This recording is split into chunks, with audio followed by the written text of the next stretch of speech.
Esto acaba de pasar en Estados Unidos y puede abrir uno de los capítulos más fuertes contra la corrupción del viejo régimen en México. Un empresario mexicano señalado por un presunto fraude de más de 5,000 millones de pesos contra el Infonavit fue detenido en Florida. No cayó por un gran operativo mexicano, no cayó en una conferencia espectacular, no cayó porque decidiera entregarse. Lo detuvo el ICE, la Autoridad Migratoria de Estados Unidos. Su nombre es Rafael Saga Tawil y en México lo buscan por el caso Telra Realty, uno de los expedientes más escandalosos relacionados con el dinero de vivienda de los trabajadores mexicanos. Pero aquí está lo más fuerte. Ese dinero no era dinero cualquiera, era dinero del Infonavit, dinero que pertenece al ahorro de millones de trabajadores, dinero que representa la posibilidad de comprar una casa, dinero que muchas familias aportaron durante años, mientras otros, según las acusaciones, lo convirtieron en negocio. Y esta historia tiene 3 capas. La primera, la captura en Florida. La segunda, el mecanismo con el que salieron miles de millones de pesos del Infonavit. Y la tercera, los nombres, los contratos y las decisiones institucionales que hicieron posible este caso. Quédate, porque esto no es solo la historia de un empresario detenido, es la historia de cómo se puede saquear un fondo de trabajadores con papeles firmados, contratos, fideicomisos y protección institucional. Antes de hablar del fraude, hay que entender algo básico. El Infonavit no es una oficina más del gobierno. El Infonavit es el fondo de vivienda de los trabajadores mexicanos. Cada trabajador formal tiene una cuenta y cada patrón aporta una parte equivalente al 5% del salario base del trabajador. Ese dinero se acumula, sirve para crédito de vivienda, para comprar casa, para mejorar una propiedad o en ciertos casos para formar parte del ahorro futuro del trabajador. Por eso, cuando alguien toca el Infonavit, no está tocando dinero abstracto. Está tocando el ahorro de la gente que trabaja, el dinero de obreros, de empleados, de madres y padres de familia, de personas que durante años esperan juntar lo suficiente para tener una vivienda. Por eso este caso duele, porque no se trata solo de corrupción, se trata del sueño de casa propia de millones de mexicanos.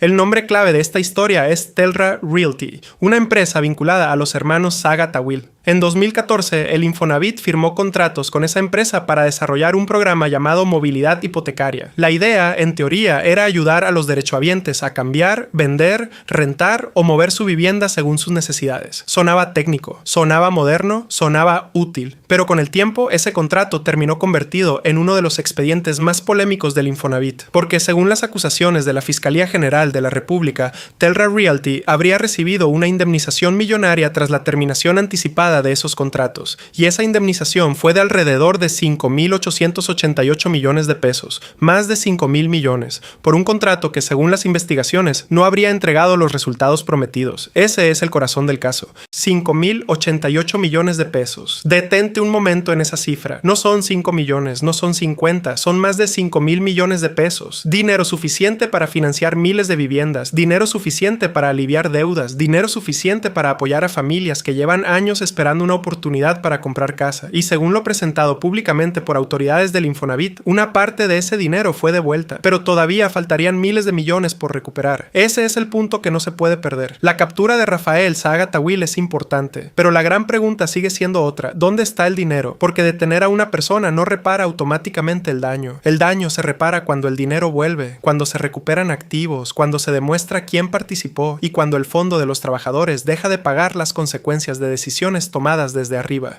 Este caso también deja una lección muy importante. La gran corrupción no siempre se ve como en las películas. No siempre es alguien llevándose bolsas de dinero. No siempre es un funcionario recibiendo sobres en una oficina oscura. La corrupción sofisticada funciona diferente. Funciona con contratos, con empresas, con despachos, con fideicomisos, con comités, con firmas, con documentos que parecen legales. Y justamente por eso puede ser tan peligrosa. Porque cuando el saqueo se hace con papeles oficiales, parece administración, parece trámite, parece una decisión técnica. Pero detrás puede haber una operación diseñada para sacar dinero público o social por la puerta legal. Ese es el punto central del caso Telra. No se acusa un robo simple, se investiga un presunto esquema, un mecanismo, una estructura, y eso lo vuelve mucho más grave. Ahora vamos a la noticia que detonó todo. Rafael Saga Tawil fue detenido en Florida por autoridades migratorias de Estados Unidos. El ICE lo ubicó por irregularidades en su situación migratoria. Es decir, no fue capturado inicialmente por una orden mexicana ejecutada directamente en territorio estadounidense. Fue detenido por un tema migratorio, pero el problema es que en México enfrenta acusaciones graves relacionadas con el caso Infonavit. Infonavit. Y eso abre dos caminos posibles. Uno, que sea deportado a México. Dos, que se active o avance un proceso formal de extradición. Ambos caminos son complejos, ambos tienen tiempos legales, ambos pueden enfrentar recursos de defensa, pero la detención cambia el escenario, porque una persona que durante años estuvo fuera del alcance directo de la justicia mexicana,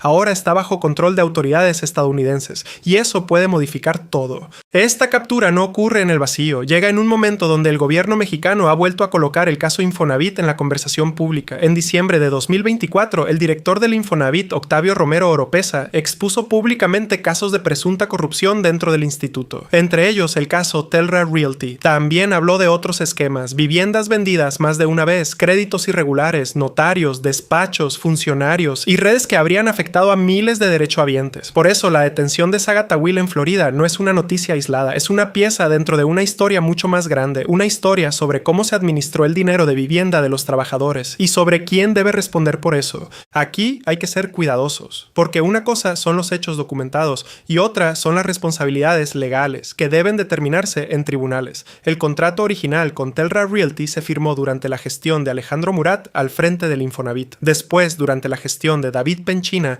se dio la terminación anticipada que derivó en la indemnización millonaria. Ambos han sido mencionados en la historia pública del caso, pero hasta ahora las responsabilidades penales específicas deben ser determinadas por las autoridades competentes. Eso es importante decirlo, porque este análisis no sustituye a un juez, pero sí puede señalar algo evidente. Un pago de esa magnitud no ocurre por accidente. No sale de un fondo como el Infonavit sin decisiones institucionales, sin firmas, sin autorizaciones, sin estructuras internas que lo permitieran. Y por eso la pregunta pública es legítima. ¿Quién autorizó? ¿Quién revisó? ¿Quién permitió? ¿Y quién se benefició? La captura genera titulares, pero el corazón del caso sigue siendo el dinero. De acuerdo con información pública expuesta por autoridades del Infonavit, parte de los recursos relacionados con Telra fueron devueltos, pero todavía se habla de miles de millones de pesos pendientes por recuperar. Ese proceso no es fácil. Recuperar dinero en casos de corrupción requiere rastrear activos, cuentas, propiedades, transferencias, empresas, posibles prestanombres, operaciones en México y en el extranjero. Y cada paso necesita pruebas, orden judicial, cooperación internacional, tiempo. Por eso este caso puede durar años. Pero hay algo claro, si el dinero salió del fondo de los trabajadores, el objetivo final no puede ser solo castigar. También debe ser recuperar, porque la justicia sin recuperación del daño se queda incompleta.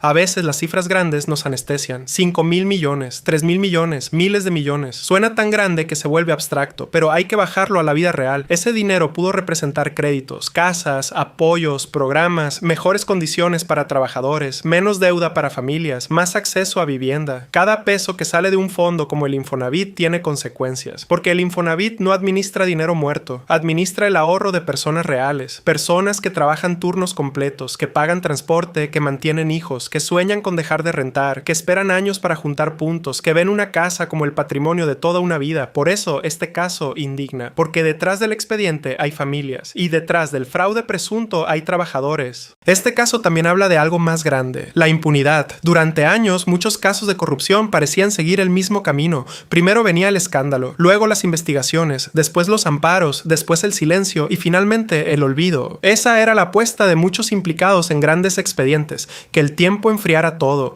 que la gente se cansara, que los medios cambiaran de tema, que los procesos se perdieran en tribunales. Pero cuando una persona buscada termina detenida en otro país, el mensaje cambia. No significa que ya hubo justicia, no significa que el caso terminó, pero sí significa que el expediente sigue vivo y que la distancia no siempre protege. Florida no fue suficiente, los años no fueron suficientes y ahora el caso vuelve con fuerza a la agenda pública.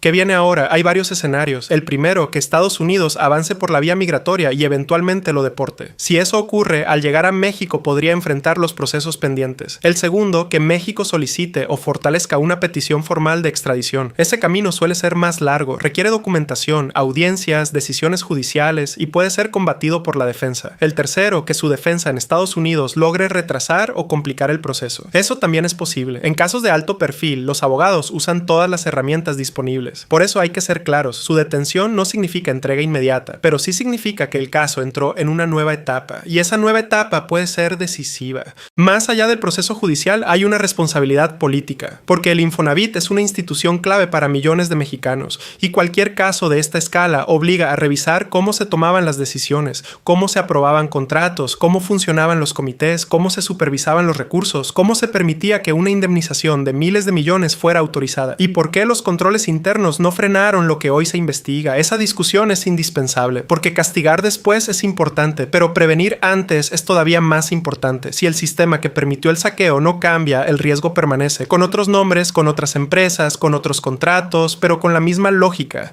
Este caso también conecta con una narrativa política fuerte, el viejo régimen, el periodo de Enrique Peña Nieto, los contratos cuestionados, las instituciones capturadas, los empresarios cercanos al poder, los mecanismos de salida del dinero público o social. La historia de Telra Realty se convirtió en símbolo de eso, no porque sea el único caso, sino porque muestra con claridad cómo podía operar el sistema, un contrato, una cancelación, una indemnización gigantesca, dinero que sale, empresarios que se van, procesos que tardan años y trabajadores que siguen esperando justicia. Esa imagen es poderosa y por eso este caso tiene tanta carga pública. Hay tres cosas que deben vigilarse ahora. La primera, si México solicita o confirma formalmente una ruta de extradición. La segunda, si se avanza en la recuperación de los recursos pendientes. La tercera, si las investigaciones alcanzan solo a empresarios o también a los funcionarios que permitieron el esquema. Porque si solo cae una parte de la red, la justicia queda incompleta. La ciudadanía tiene derecho a saber quién firmó, quién autorizó, quién se benefició, quién omitió y quién debe responder, no por venganza, por rendición de cuentas, porque el dinero del Infonavit no pertenece a una élite, pertenece a los trabajadores mexicanos.